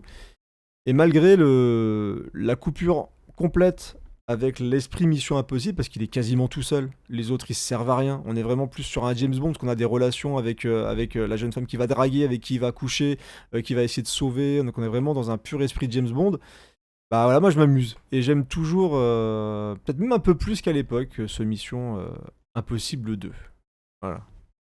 Si c'est OK pour toi, Rhône, j'enchaîne. Allez. Parce que par rapport à ce que tu vas comprendre pourquoi. Quand j'ai découvert Mission Impossible 2, je l'ai découvert au cinéma, donc vraiment dans le contexte d'époque. Et comme vous le savez, pour ceux qui ont écouté la première émission, à ma première vision, j'ai détesté le premier. Quand est arrivé le deuxième, je l'ai surkiffé. C'est parce que ils avaient complètement explosé le truc. Ils ont fait putain, mais voilà, on arrête, on fait autre chose. Et puis, comme pour moi, c'était plus vraiment du Mission Impossible, j'ai pris le film pour ce que c'était. Et pour moi, à l'époque, qui aimait le cinéma de John Woo, alors je parle d'une époque où on n'était pas très très nombreux en France finalement à Ouais, s'intéresser à c'est ce pas genre de faux. choses. Moi, j'ai toute une culture que je dois aux gens de Tonkam qui m'ont énormément abreuvé de films de HK, par exemple, ou ce genre de choses. Donc, j'ai découvert Il était une fois en Chine, ou ce genre de choses. Donc, pour moi, John Woo, c'était The Killer, c'est d'autres trucs comme ça. Et là, tout d'un coup, je me dis, putain, on va avoir un John Woo sur grand écran, quoi, en France. Mais chaud patate. Et j'ai aimé le film du début jusqu'à la fin, y compris la musique, y compris tout. Moi, ma première vision, ça a vraiment été le panard. Et forcément, ça a été longtemps mon Mission Impossible préférée. Et souvent, j'y suis revenu. Et quand je faisais voir ça à d'autres personnes, moi qui regarde plein de films différents, les gens ils disent, mais c'est quoi que tu trouves à ce film? Et vraiment, je sais pas, je kiffais. Et quand je l'ai revu pour préparer ce film, je m'attendais à reprendre exactement le même plaisir. Et ça faisait longtemps que j'avais pas vu Mission Impossible 2. Et là, le problème, c'est qu'à cette nouvelle vision, j'ai vu tous les trucs qui me plaisent pas dans le film, qui me sont revenus à la tronche. Mais vraiment, il y a tellement de choses qui ne vont pas dans le film que si je ne suis pas capable de débrancher mon cerveau et de le voir pour ce qu'il est, c'est-à-dire un nanar, et là je vais complètement dans le sens de Nanarland, Oh non. je m'inscris complètement dans le sens de Nanarland. Si je ne vois pas ce film comme un nanar et avec des copains, tu vois, je serais ultra content qu'on se le refasse l'année prochaine tous ensemble, où on va se marrer, où on sera content quand il y aura les colombes, où fuck la gravité quand tu es en moto parce que je t'emmerde, où effectivement je fais des triples saltos avant de faire un coup de pied retourné alors que j'aurais pu me poutrer 4 fois sur une pierre, mais heureusement c'est le méchant qui va se la manger. Tout ça, ça marche quand je suis avec des copains et que je vois un nanar. Mais si je le vois pour regarder un film et pour faire une suite logique avec les autres Missions Impossibles, qui pourtant poussent le curseur vachement loin, ben il y a un truc pour moi qui a vraiment mal vieilli, qui est vraiment dans le temps. Et tout ce que tu disais, Ron, quand tu disais vous, mais ça fait un peu le truc que j'aime, mais par rapport à mon thème DJC d'il y a longtemps, où j'ai envie de lui dire, ah non mais sérieux, t'as repéré ça, et ça, t'as repéré ça, et ça. Et avant, ça gâchait pas mon plaisir, mais là, ça marche plus, la magie s'est brisée. Ça me fait beaucoup Bon, de moi, mal.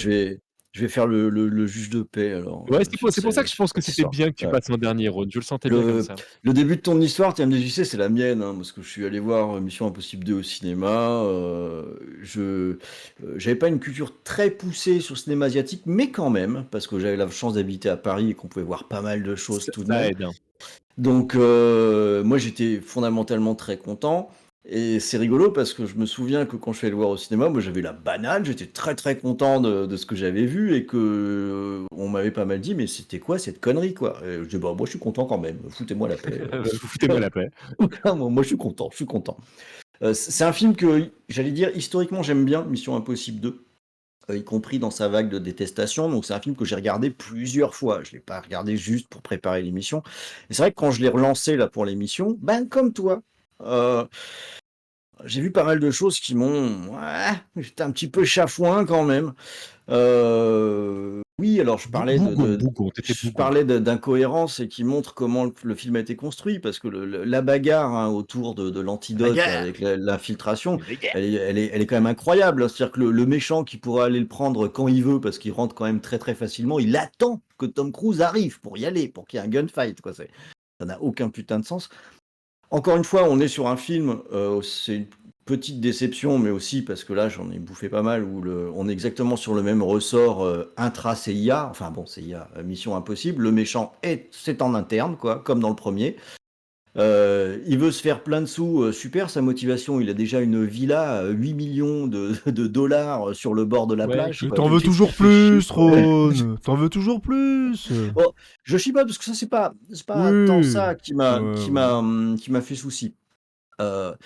Disons que et je vais comprendre ce que dit TMDJC, c'est que le côté turbo frame il est tellement abusé que ça en est rigolo. Non, mais voilà. Alors monsieur regarde. Non mais tu vas me laisser aller jusqu'au bout s'il te plaît. Monsieur regarde RRR et puis c'est génial. Laisse-moi aller au bout. Laisse-moi aller au bout. Tu vas mais ça suffit. Ta gueule. Il a dit qu'il faisait le juge de paix. Écoute-le. Pour l'instant, il fait surtout ton juge à toi à un moment donné. Mais depuis le temps qu'on enregistre ensemble, tu sais très bien comment je construis mes arguments. J'attends, je sais très bien qu'à la fin, tu vas dire finalement, je suis d'accord avec Creepers.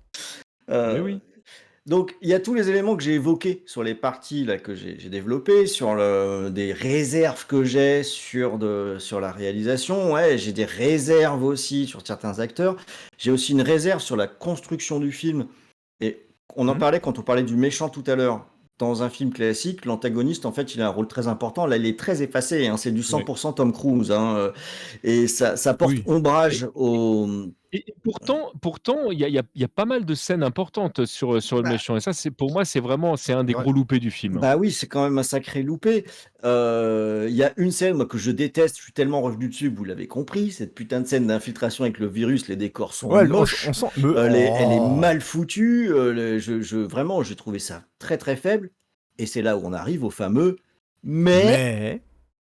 Le problème, c'est que là, maintenant, j'ai dit que je faisais juge de paix, je vais aller dans le camp de Creepers un petit peu. Mais t'as le droit, c'est important. En plus, j'aime bien Creepers, c'est un gars que j'aime bien. Moi. Parce qu'il faut bien reconnaître un truc, c'est que, aussi con que ce soit, ouais, moi je m'amuse avec ces motos qui volent. Le côté, j'aime beaucoup la scène d'intro où il fait de l'escalade. Ça sert à rien, c'est de la turbo frame, mais c'est génial en fait. C'est vraiment super drôle. Le côté, je lance mes lunettes qui explosent, t'as l'impression de regarder Last Action Hero. C'est la deuxième fois que Tom Cruise fait une intro d'ailleurs avec ce thème-là, parce qu'on l'a eu dans Rain Man aussi, pas joué de la même façon, mais ça marche aussi. Alors, et c'est là où j'ai une position qui est assez curieuse avec ce film-là au fur et à mesure que je le revois, c'est que plus ça va, plus je vais avoir conscience de tout ce qui est pété dans ce film, mais ça m'empêche pas de bien l'aimer. Parce que quand je le regarde, en fait, fondamentalement, il y a 2-3 trucs qui m'agacent, il y a des trucs qui vont pas trop me plaire. Je trouve qu'il y a des problèmes de rythme aussi. Il y a des scènes de dialogue qui sont vraiment très mal écrites, donc qui sont pas bonnes. Oui, il y a plein de dialogues. Mais cela étant, le film, il a pour lui l'avantage d'avoir une ouverture forte avec cette histoire là d'escalade, très beau plan, hein, caméra qui bouge et tout, turbo frame.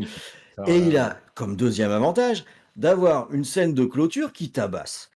Elle est aussi conne qu'elle soit, elle est très bien réalisée, elle est très bien montée. S'il pouvait y avoir un peu moins de musique chiante, ce serait bien, parce qu'elle est vraiment casse-pied. Il y a des voitures qui font boum et qui font des tonneaux. J'ai pensé à toi direct, bien entendu, parce que là, il y a des beaux tonneaux quand même. Bien sûr. Il y a de la cascade. Il y a des roues avant. Il y a des roues avant sur les motos. Il y a des cascades qui sont impressionnantes.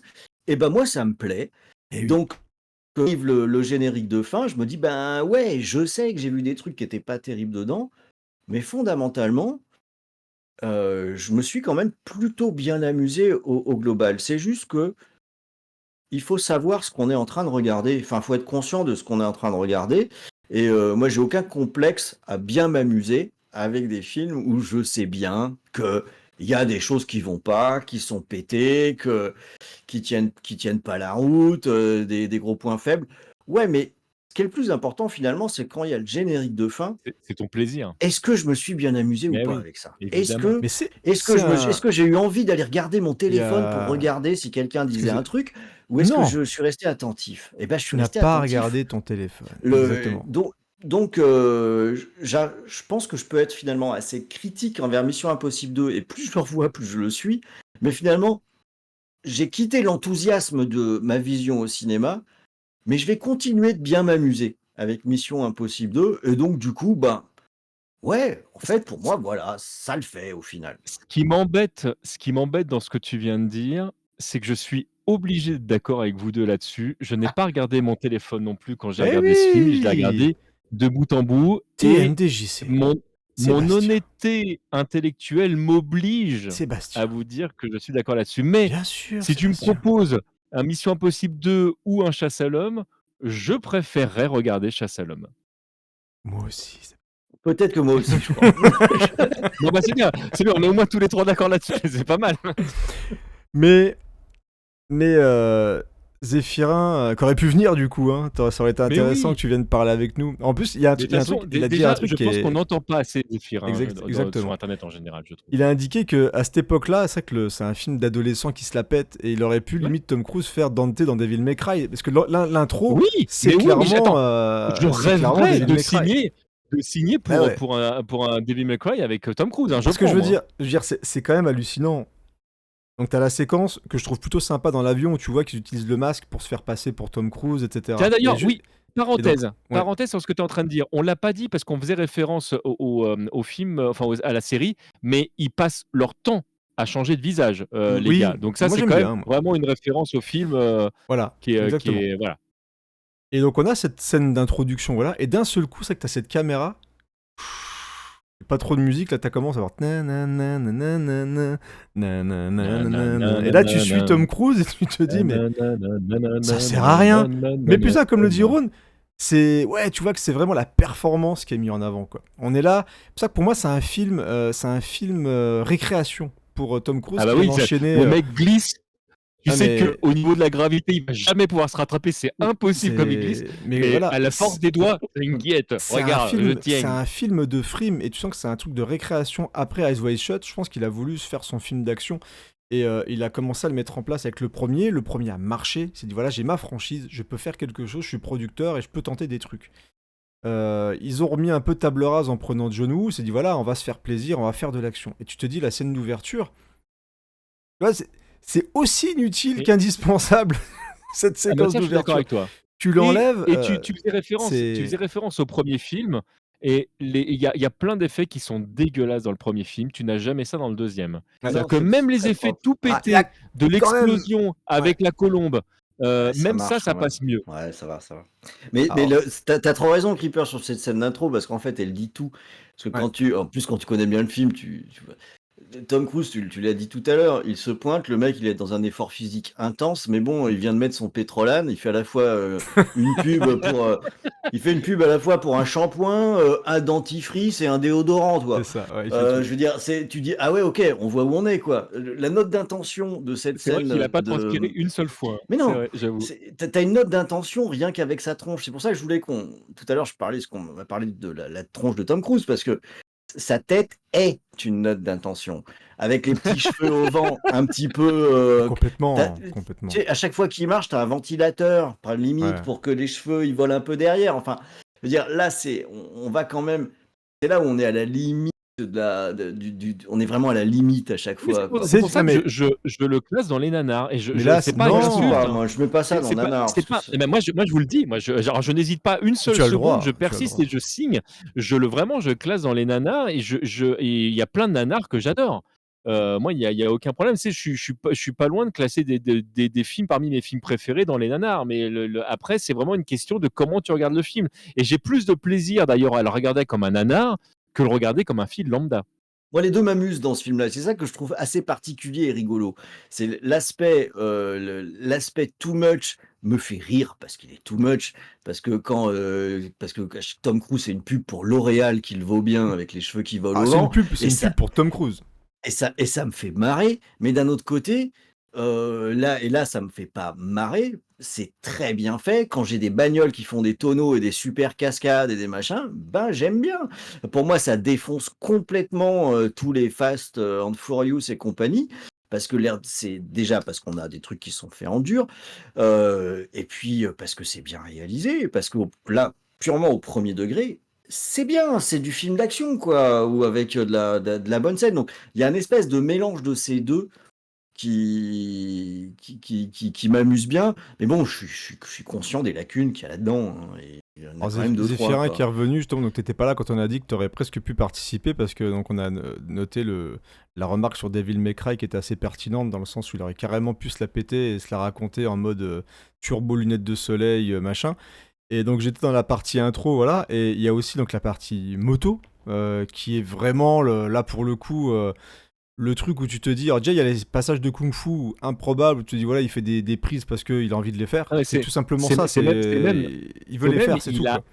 il a même amené presque la capoeira à être découverte par certaines personnes. Il utilise énormément ses jambes, Ouais, et c'est des c'est techniques vrai. de jambes qu'on voit particulièrement dans cet art martial, brésilien, où tu vas retrouver des trucs qu'on n'a pas l'habitude de voir, et si aujourd'hui tu dis: «Oui, bon, ça a déjà été vu», bah, à l'époque, c'était une Mm. nouveauté quand même, faut le préciser, hein.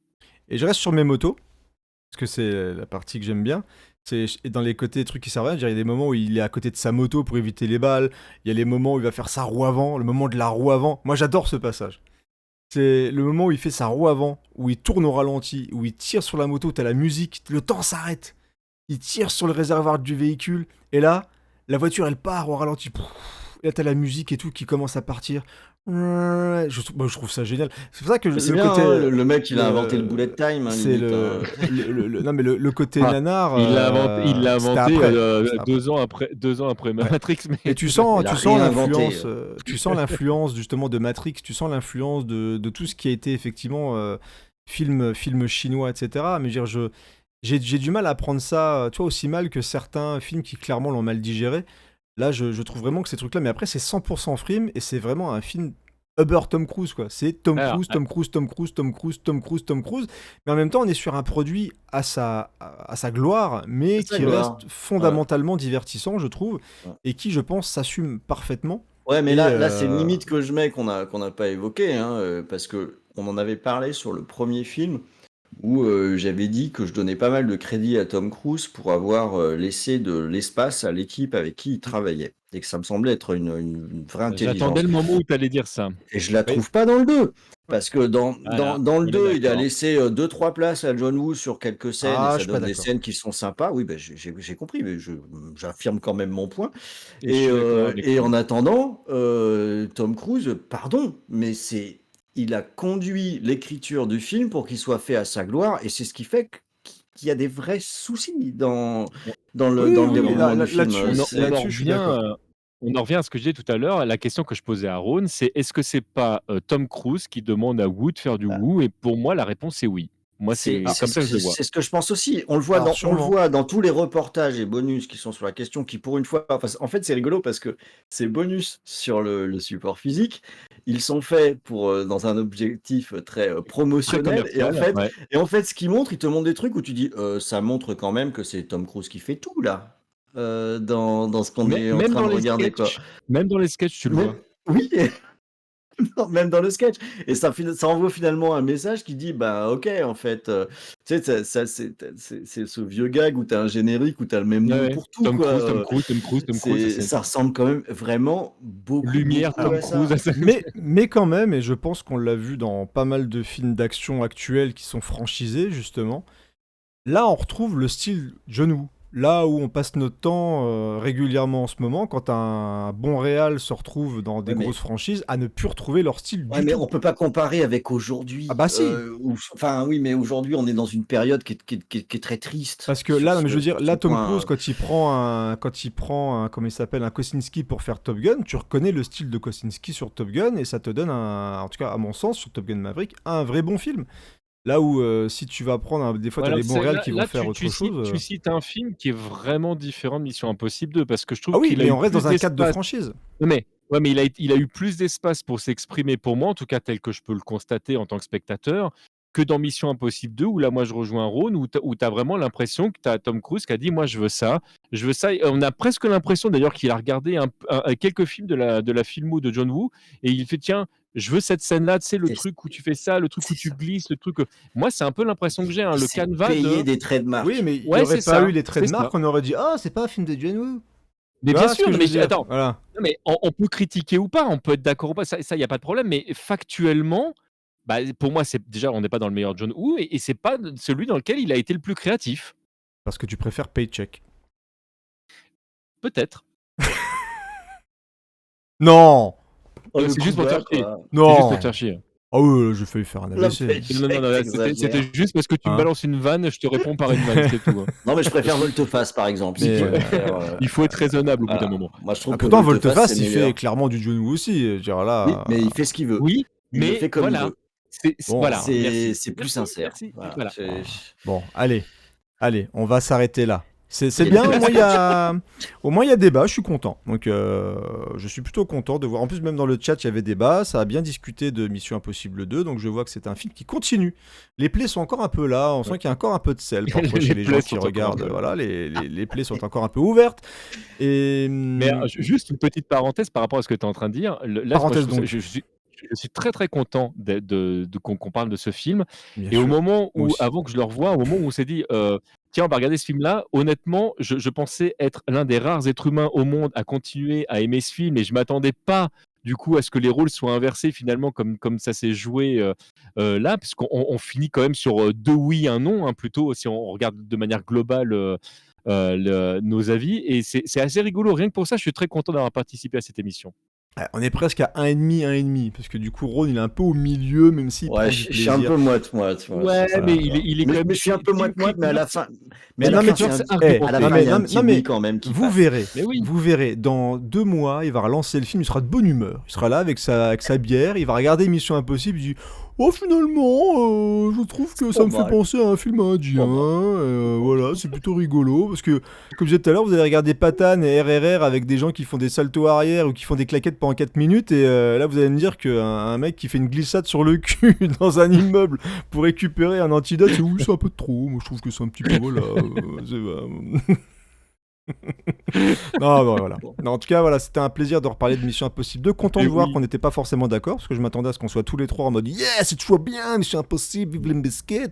Et finalement, non, on n'est pas tous forcément en baggy ce soir pour parler de Limp Bizkit et de Mission Impossible 2, ce film profondément adolescent, effectivement. Très content. Très, très content, moi.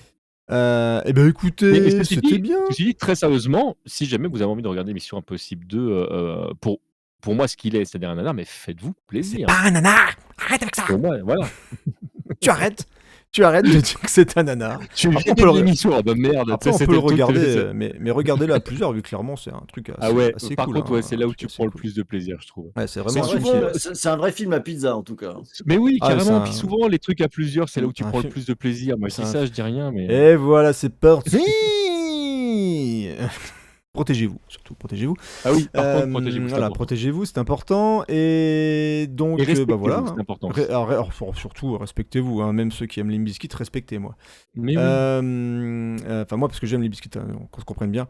Voilà. J'aime les biscuits, moi. Je vais les biscuits mous. Les biscuits mous. Ladies and gentlemen, merci aux personnes qui sont restées sur le chat pour discuter avec nous et d'avoir discuté, de partager ensemble l'amour ou la haine de Mission Impossible en toute courtoisie. Et ça, c'est plutôt beau. Voilà. Mais voilà. ça, c'est vraiment un truc que j'aime vraiment beaucoup avec cette communauté, c'est que tout se fait avec courtoisie. Merci beaucoup les gens pour ça. Alors, petite boulette à deux fins, puisqu'on est sur John Woo, et je ne l'ai pas demandé sur De Palma, si vous deviez conseiller un film de John Woo, tiens, quel serait votre film préféré de John Woo? Bon, pas dans la merde, là. Il y en a quelques-uns que j'aime bien, moi. Moi, je vais dire, mon film de cœur, c'est The Killer. C'est le premier que j'ai découvert. C'est celui qui me vient en tête direct. Voilà, bon, on est tous les trois d'accord. Je pense que si jamais tu m'obligeais à n'en garder qu'un, je pense que ce serait celui-là. Ce serait bagarre avec une balle dans la tête, mais... Il y a tellement de trucs dans ce film, en même temps. Ah oui, j'adore, moi. Justement, le côté naïf, là, il est à turbo puissance 12 000, la musique et tout, moi, j'aime beaucoup. Et dans le chat, n'hésitez pas, avant que le temps que je concluse, si vous voulez dire, je concluse, ça restons un petit peu dans le français, quand même. Conclusons, tous ensemble. Quel est votre film de John Woo préféré? Dites-le nous, ça nous intéresse, et on serait très content de lire vos réponses dans le chat. Il est temps de remercier tout le monde. Merci dans le chat. Merci Sébastien TMDJC d'être revenu pour cette rentrée. Un plaisir de parler avec toi. Merci à vous deux. Je prends toujours autant de plaisir d'être dans cette équipe fantastique et vraiment, quelle bonne idée de parler des films de Mission Impossible. Ah, ça me fait plaisir. On se retrouve la semaine prochaine pour Vidéo Club.